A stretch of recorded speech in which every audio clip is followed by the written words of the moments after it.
Assalomu alaykum. Bismillahirrahmanirrahim. Avvalo Alloh taolaga beadad shukrlar bo'lsin. Payg'ambarimiz Muhammad alayhisalomga durud va salovatlar bo'lsin. Sharq Turkistonda yashab o'tgan Musaboyevlar avlodlarining kambag'allarga, urug' tuqqanlarga qilgan savobli ishlari shularning ruhlariga hamroh bo'lsin. Bu filmni qilishda maqsad o'sha tavarruk zotlarining ulug' Makka Madinada yaxshi niyatlar bilan qurib qoldirib ketgan imoratlarining muraskarlari bo'lmish O'zbekistonda yashovchi o'shalarning navra-chavralarini tanishtirishdir.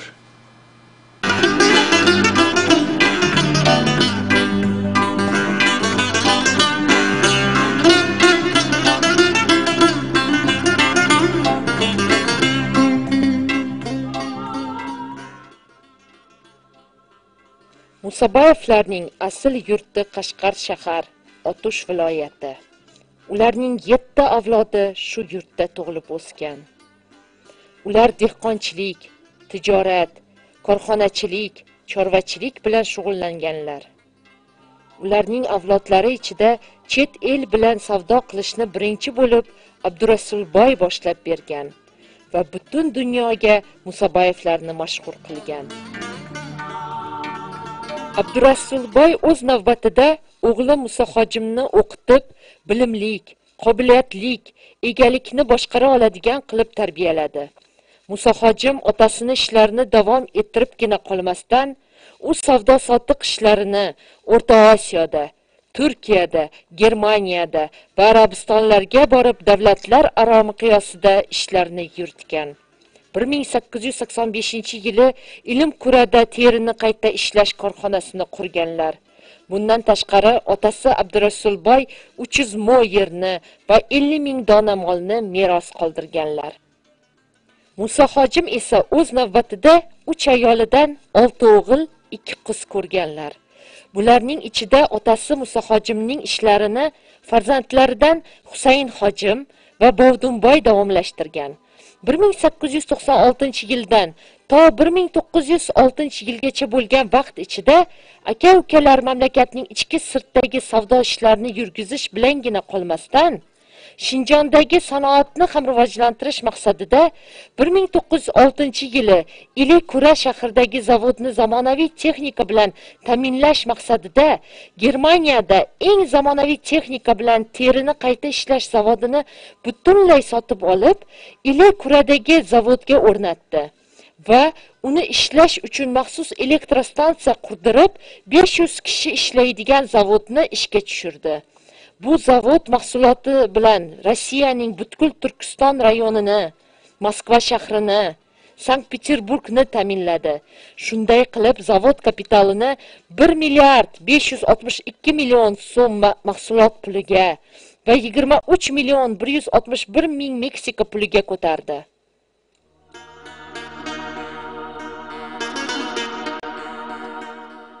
Husaynboy Xojimning 4 ta o'g'li bo'lgan. Ya'ni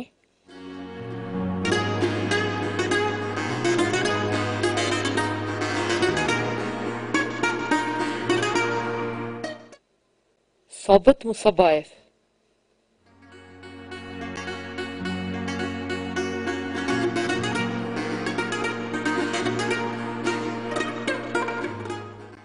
Oblis Musaboyev,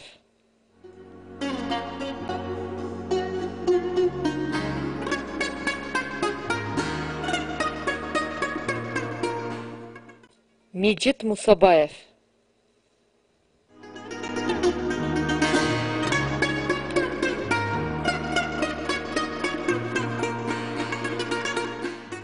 Talat Musaboyev.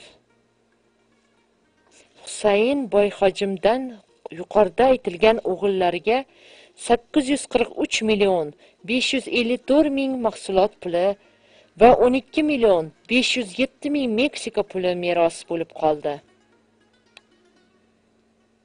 O'g'illaridan biri bo'lgan Mejit Musaboyev o'z oilasi bilan O'zbekiston poytaxti Toshkentga chiqib, shu joyda vafot etdi.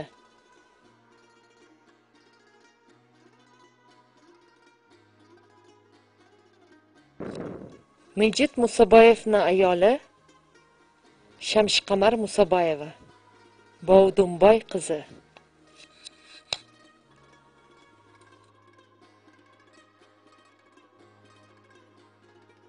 Shamshqamar Bovdunboy qizi 1991-yil.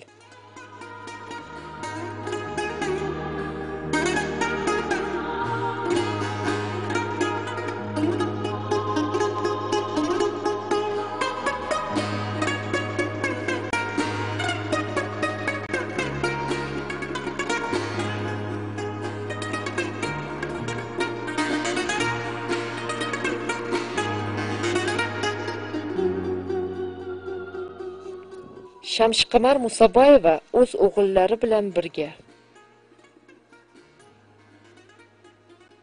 Shamshqamar Musaboyeva. O'g'li Olchin Musaboyev. O'g'li Pavzi Musaboyev. O'g'li Arslon Musaboyev. O'g'li Yolchin Musaboyev. O'g'li Tavfiq Musaboyev.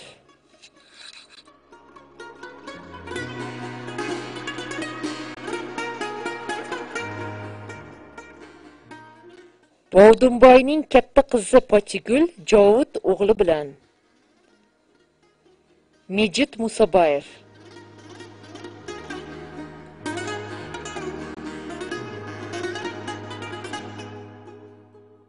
Mejit Musaboyev 1970-yil. Bovdunboyning katta qizi Pochigul, kelini Narkas. Bovdunboyning qizlari Shamshqamar Musaboyeva, Pochigul Musaboyeva.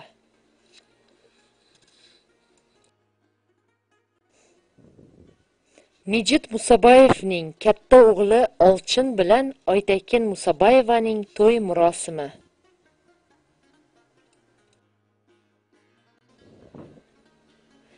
Mejit Musaboyev, Bovdunboyning qizi Ruqiyagul, Husayn boyning o'g'li Oblis, Musaboyeva Oytekin, Bovdunboyning o'g'li Fuat.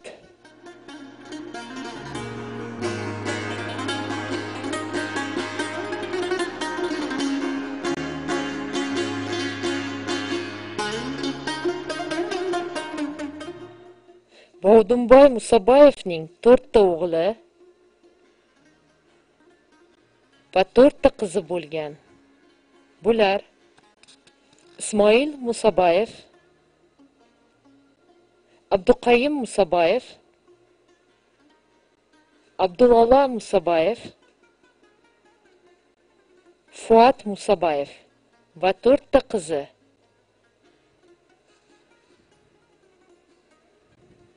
Musaboyeva Maryam Bovdunboy qizi, Musaboyeva Safura Bovdunboy qizi, Musaboyeva Ruqiyagul Bovdunboy qizi, Musaboyeva Shamshqamar Bovdunboy qizi. Bovdunboy Musaboyevdan farzandlariga 718 million 583 ming mahsulot puli, 10 million 654 ming Meksika puli meros bo'lib qoldi.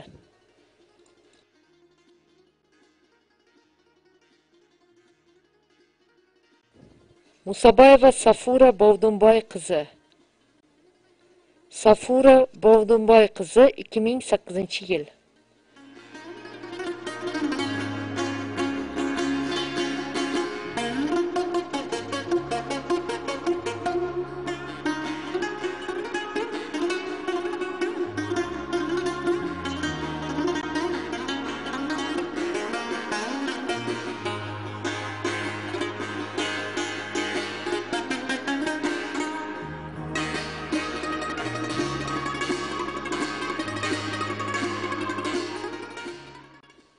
Safura Bovdunboy qizi va o'g'li Shavkat Musaboyev. Shavkat Musaboyev 1989-yil. Musaboyev Favzi. Musabayeva Maryamning qizi Maqbara.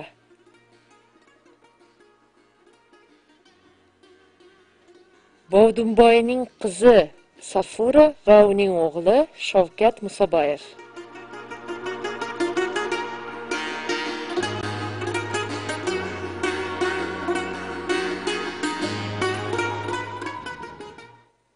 Musabayeva Maryam Bovdunboy qizi.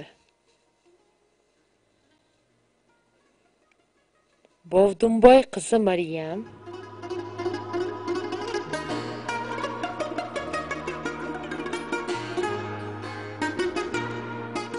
Turmush o'rtog'i Yunusov Mahmud.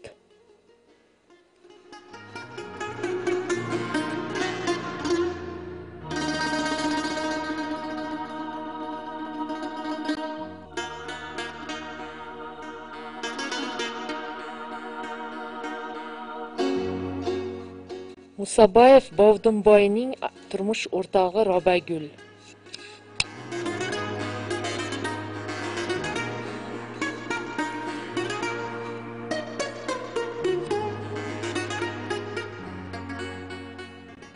Musabayeva Bovdunboy qizi Shamshqamar.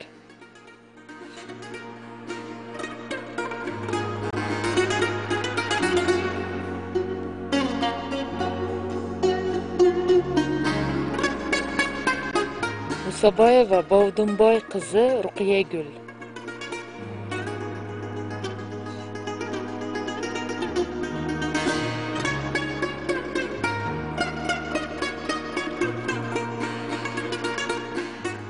Musabayeva Maryamning qizi Maqbara.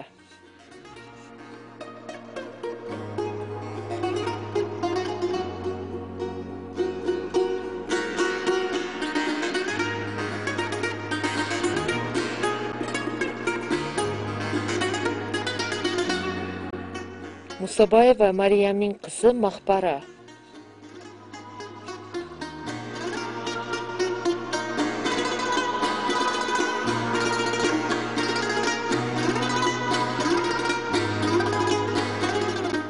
Musabayev Bovdunboyning ikkinchi turmush o'rtog'i Xadicha xonim.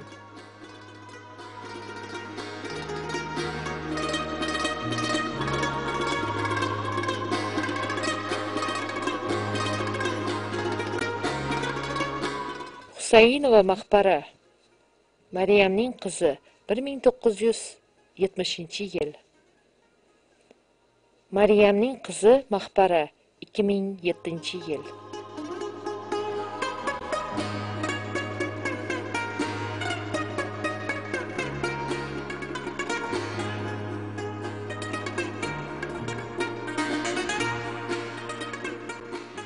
G'ani Karimov Maryam qizi Maqbaraning turmush o'rtog'i. Maryam qizi Maqbara o'z oilasi bilan.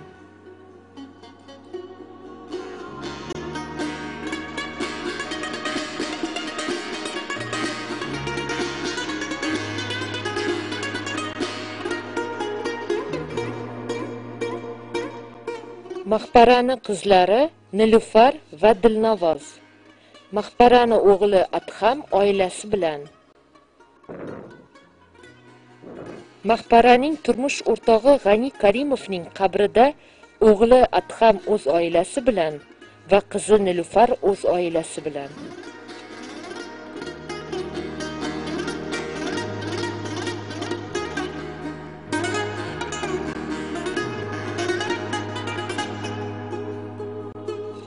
Musabayeva Maryamning qizi Maqbara, o'g'li Adham va qizi Nilufar bilan.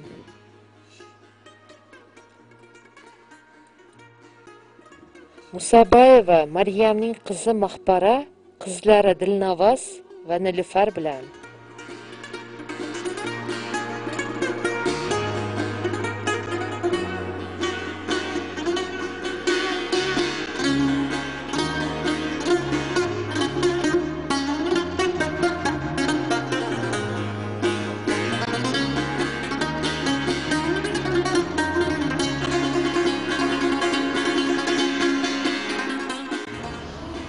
Ben 1934-yili G'ulji shahrining Uchdarvoz mahallasida tug'ilib cho'ng bo'lganman. Shu vaqtdagi 5-maktab deb atalgan maktabda o'qigan biz. 2-sinfda, 3-sinfda o'qiyotgan paytimizda shu Uchdarvoz mahalladagi G'anikam degan Eljon Qarkamning o'g'li Uchdarvoz 1-ko'chaning do'xmisida turadi, ularning uyi bor edi. Shu maktabda o'qituvchilik qilib bizga ta'lim bergan. Endi G'anikamniki oila tomonidan olgan chog'da Eljon Qarkamning o'g'li bularning ona jematin Sanbayojim Bavdunboy ikkisi okuki bo'lgan. Cho'ngi Sanbayojim enisi Bavdunboy. O Bavdunboyniki qizi Maryam Xundam. Maryam Xundamning qizi Maqbirdam. Ularning farzandi mana Adham. Bular hammasi shu Uchdarvozda tug'an. Bularning bir tomoni Musaboyevlar bo'lsa, bir tomoni Sabir Hajiyevlar ham taqishib ketdi bularniki. Süpayli men bularni kichigimdan tortib, shu mahallada cho'ng bo'lganligim uchun ulardan ta'lim olib, shu mahallada yurganligim uchun ancha-muncha narsa esimda qolgan. Men G'anikamni yaxshi asraydigan vaqtimki, keyin Shuvlat inqilobi boshlanib ketib, harbiyga xizmatga kirib ketgan paytda mayor zvaniyasi bilan xalqning ichida nom chiqargan yigitlardan birisi bo'lgan. Ularning bir inisi ham bor edi, Hamid Husayn degan yaxshi adabiy tanqidchi, jurnalist bo'lgan. O kishini keyingi paytlarda yangi kelgan hukumat, komandan hukumatidan keyingi paytlarda qo'lga olib, turmalarda umri shaqti o'tib ketdi. Mana o'g'li Adham, G'anikamning o'g'li, Maqbirdamniki o'g'li Adham bilan biz Toshkentda ko'p birga yashaymiz, ko'pdan beri bir-birimizni izlaymiz, tashlamaymiz. Chunki ot ko'rgan, oni ko'rgan, hammamiz bir-birimizga mehribon qarindosh bo'lib ketganmiz. Bugun Adhamningki bola chaqasi oilasi Toshkentda yashaydi, bizdan bordik, keldimiz bor. Oilasi bilan ko'pdan beri bildi biz. Bular biz bilan bir avlodda Xudoga andi bo'lishib, bir yaqin Sabir Hajiyevlar, bir yaqin Musaboyevlar, bir yaqin Bavdunboylar hammasi bizning ona jamatimizga tatishib ketgan joylarimiz bor. Xudo tanishligimiz bor.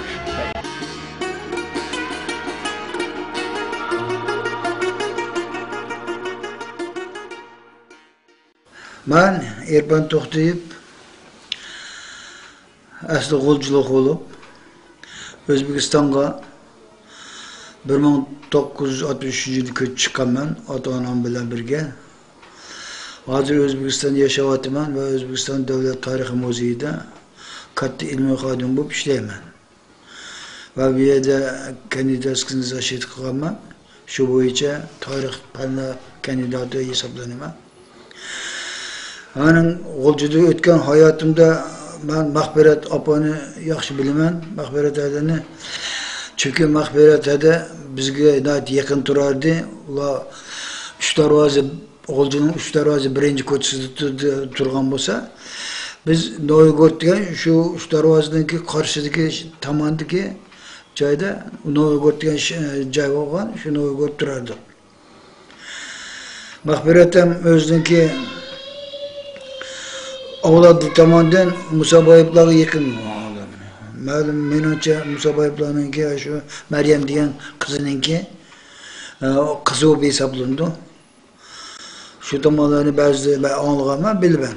Undan boshqa Maqbirat ham yosh vaqtlarda bizning cho'ng hadlarimizdan birga do'st bo'lib, birga yurgan, choy o'ynaganligini bilaman. Shuning uchun Adam bilan aloqalar bo'lgan. Undan boshqa Maqbiratamning yaxshi bilishimning sababi Maqbiratamning yo'lchi G'ani Karimov mening cho'ng akam Abdurasul bilan yaqin aloqador bo'lgan.